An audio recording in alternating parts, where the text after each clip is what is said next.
When I get on the rock, I really honestly don't think about much. That's kind of the joy of rock climbing. I feel like my mind gets cleared and I just am breathing in the fresh air and taking in these stunning views.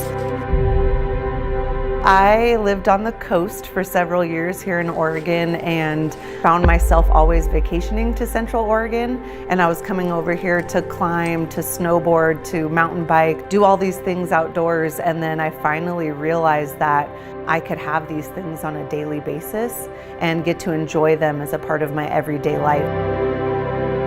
I love people and I love making connections and I love creating lifelong relationships.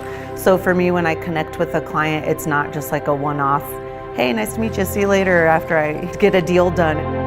The resources that we kind of get supplied with by being on the LAD group are really not comparable to any other situation I've ever been in.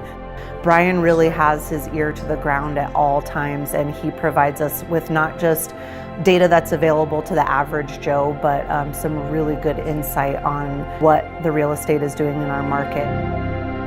I think with climbing, part of what I love is that I'm not paying attention to every tiny little detail. I'm looking at the big picture, I'm looking at the problem, and I kind of follow my intuition on how to solve it, how to get to the top, how to be safe.